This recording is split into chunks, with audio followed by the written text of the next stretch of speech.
The chapel smelled of lilies and wealth.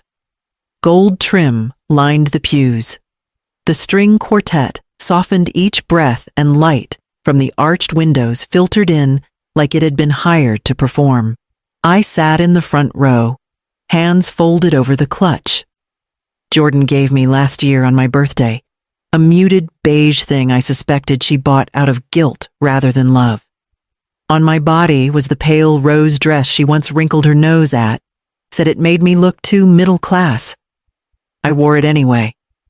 Quietly, stubbornly. Elaine Monroe sat just one pew behind me, wrapped in lilac silk and confidence the kind you can only buy over years of never being told no. Her smile didn't flicker once during the ceremony, even when Jordan and Devin fumbled over the vows. I watched my daughter, radiant in her custom gown, whisper laugh into his shoulder like she had no idea I was there. Or maybe she did, and that was the point. The ceremony blurred. I heard the officiant pronounce them husband and wife. I clapped when the crowd clapped. I stood and sat when directed. I thought about the cheesecake in the fridge at home that I'd promised myself for later, as if sugar could numb the ache building in my spine. Then came the speeches. Devin went first. He was sweet. Nervous, but sweet. Thanked his mom and dad, his brothers, even his childhood soccer coach. The room laughed politely, and then Jordan took the mic. She didn't look at me. She looked at the guests, at Devin, at Elaine. I want to thank my real mother, she said, voice bright and full. Elaine Monroe, for always being there. For making me the woman I am. For half a second, there was silence. Not heavy silence. Just the kind that feels like gravity shifted. Then applause broke out loud and loving. Elaine pressed her hand to her chest, then waved it away, like modesty was something she wore for special occasions. Jordan turned and smiled at her, a warm, private smile. My palms didn't sweat. My heart didn't race. I didn't cry. I simply sat there, my legs crossed at the ankle, and felt something inside me close so gently I almost missed it. She didn't know who paid for that dress, that honeymoon, that future, and she was about to find out. People at the wedding saw a woman in a rose-colored dress sitting alone in the front row.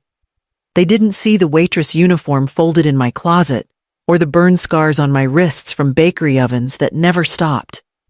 They didn't know that Jordan used to sleep behind the counter of a 24-hour diner while I closed out tables at 2 a.m., or that I'd wake up at 4 to bake conchas and deliver them before sunrise. Her father left when she was 3, said he wasn't cut out for family.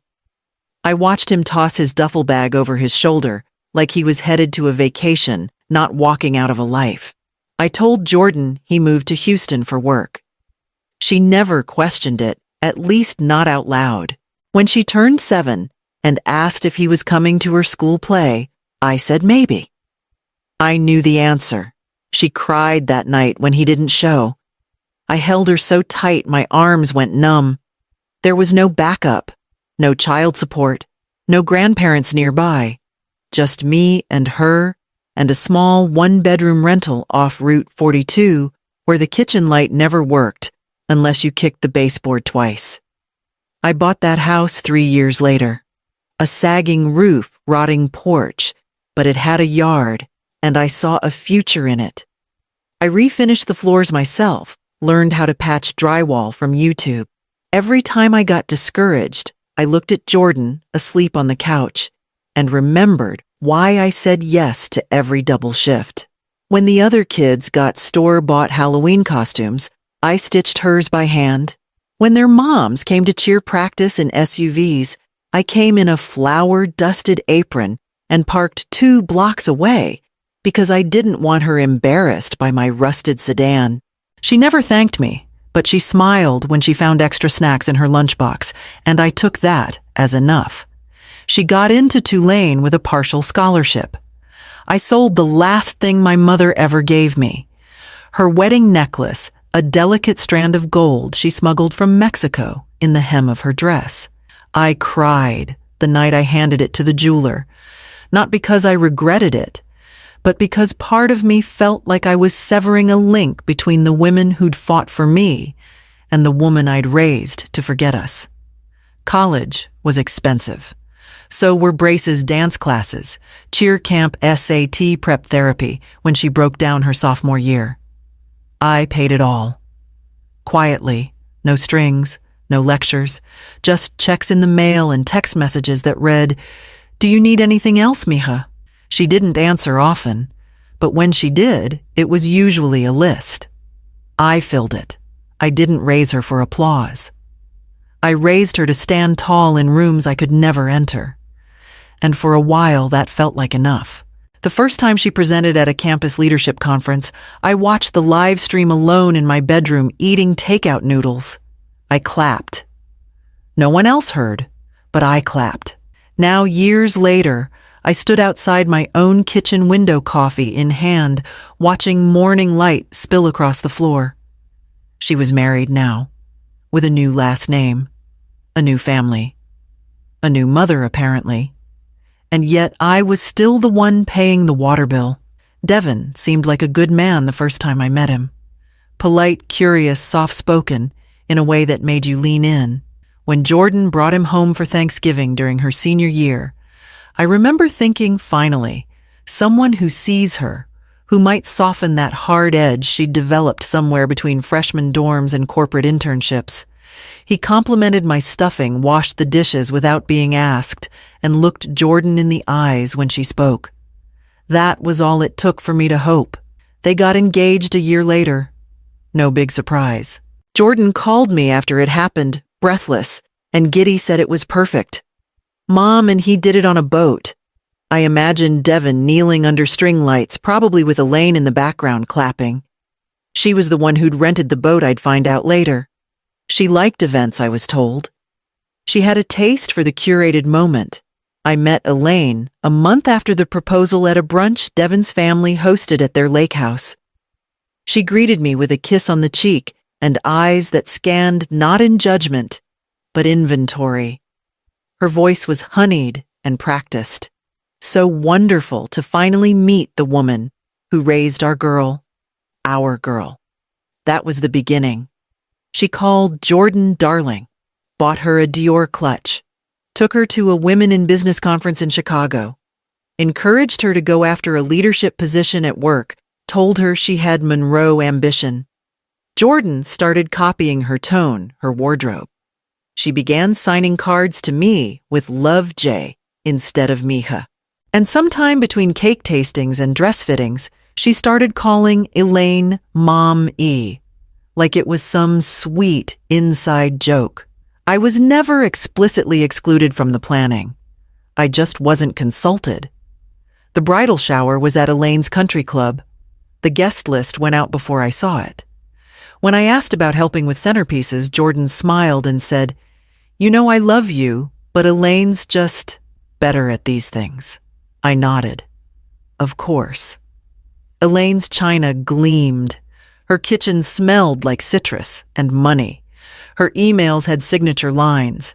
Mine had stains from food orders and flour. I bought the veil, paid the balance on the photographer, reserved the shuttle bus for guests. No one mentioned it. I didn't ask for credit.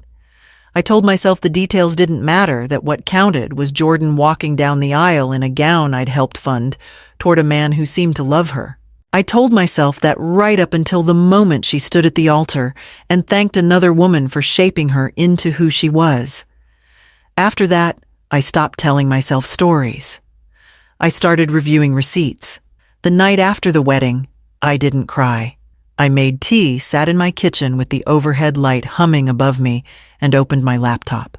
The table still bore scratches from Jordan's high chair, days back when applesauce was a meal, and she clapped every time I got the spoon to her mouth.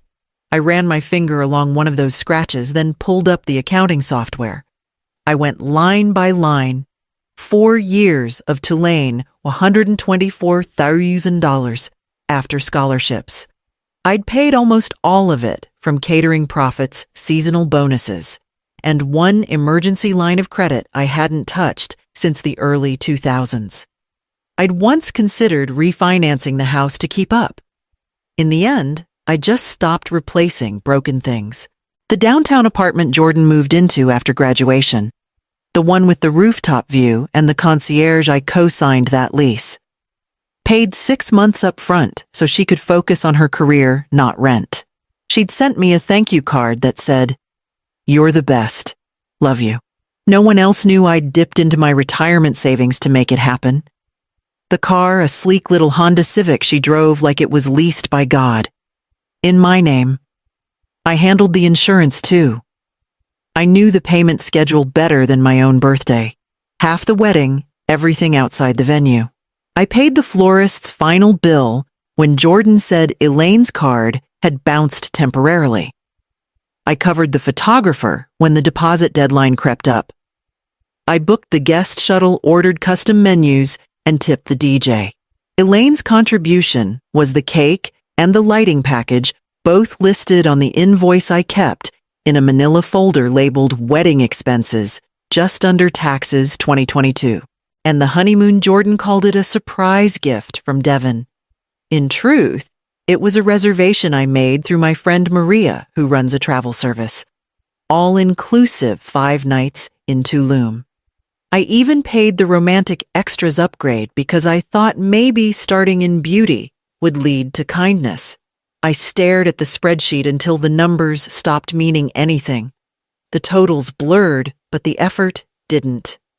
The years, the choices, every skipped vacation, every repaired zipper instead of a new coat. I clicked over to the shared business folder and found the tax statements. Just to be sure, I called Mr. Riley. He came by the next morning, brought muffins like he always did when he thought I needed comfort, but didn't want to say it out loud. We sat on the porch, papers between us. "She doesn't know, does she?" I asked. "No," he said. "She thinks most of it came from the business she helped you name, the catering company. She assumes it runs itself now, and the car still in your name. Insurance, too. If you ever wanted to pull back." He didn't finish the sentence. He didn't need to. I nodded slowly. Folded the paper in half. My voice didn't shake, but my stomach did. No more Tom. He looked at me, surprised by how quiet I was about it. "I mean it," I said. "It stops now." Then I stood up, walked inside, and deleted the standing transfer I'd set up for her monthly grocery allowance. I didn't flinch. It was time for her to learn what life cost without the mother she claimed she never had. The first thing I canceled was the credit card. It had a $3,000 limit, just enough for Jordan to swipe her way through brunches and boutique skincare without noticing the bill. I didn't close it.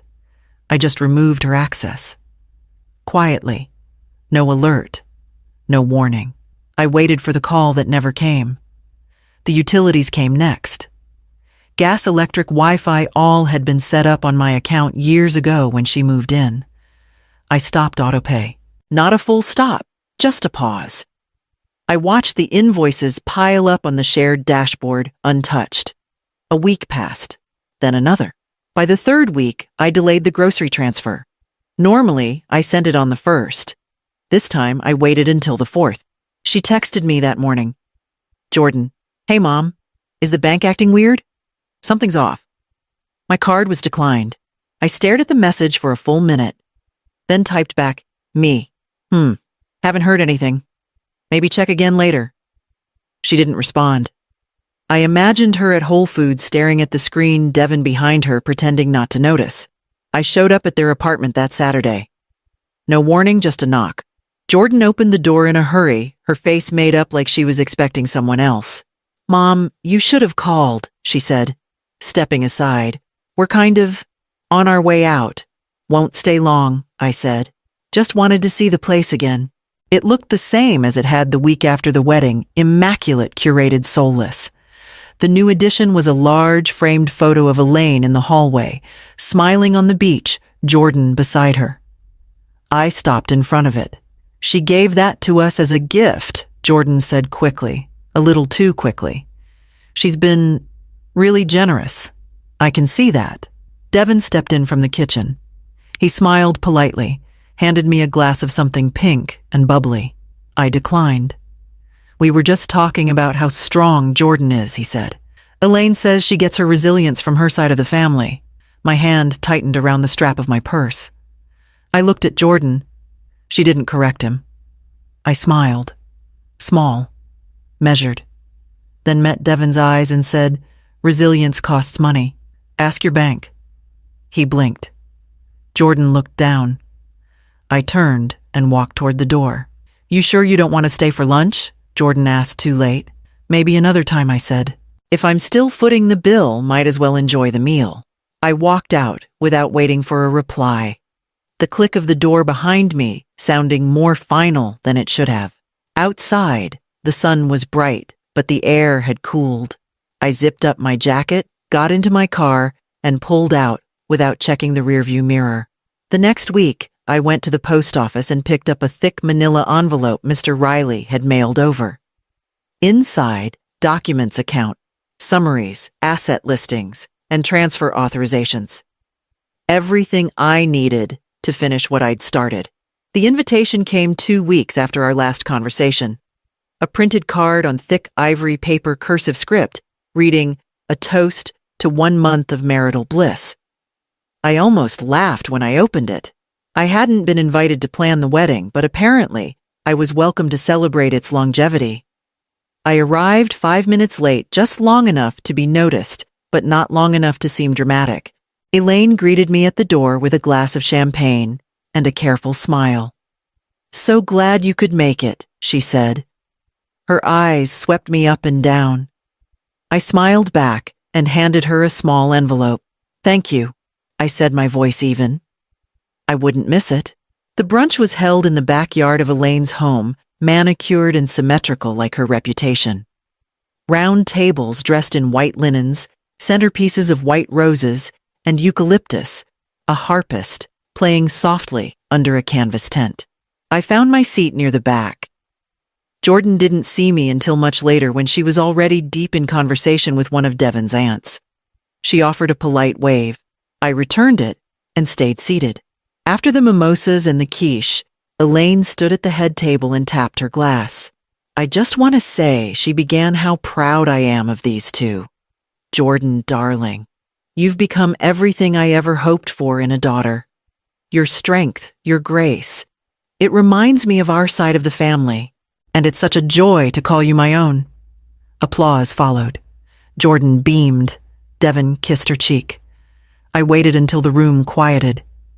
Then I stood. "May I say a few words?" All eyes turned. Elaine froze, her smile still in place, but no longer alive. I stepped forward, folder in hand. I didn't raise my voice.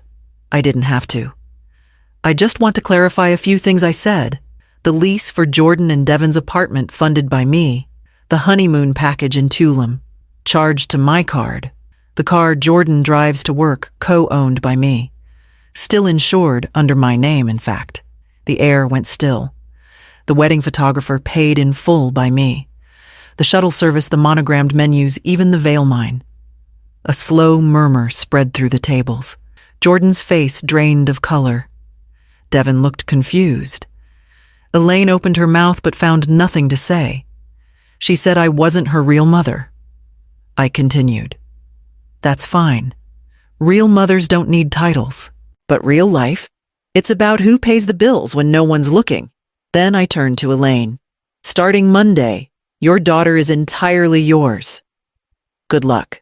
I didn't wait for a response.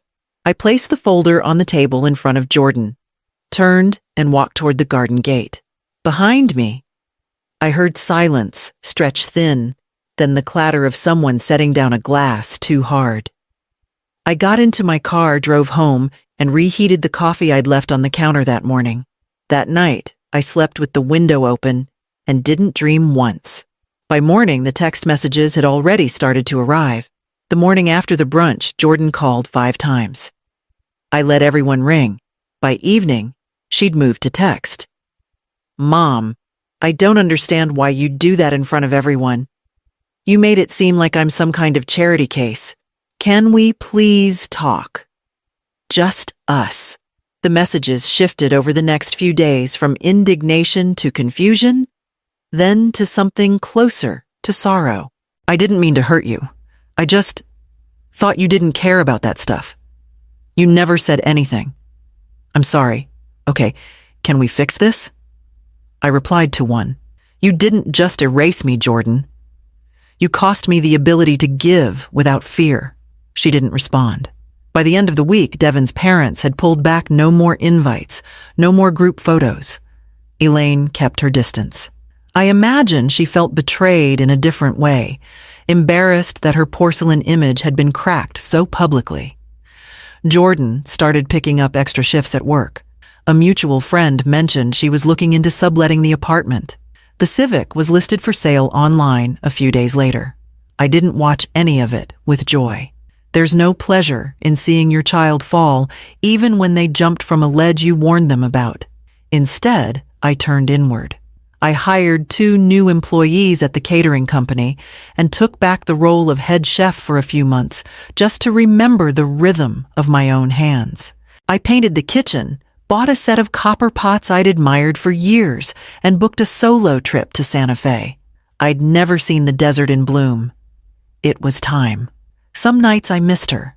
I'd see a young woman in the grocery store, choosing between name-brand cereal and the store label, and I'd think about Jordan at 19, asking if I could transfer $50 for textbooks.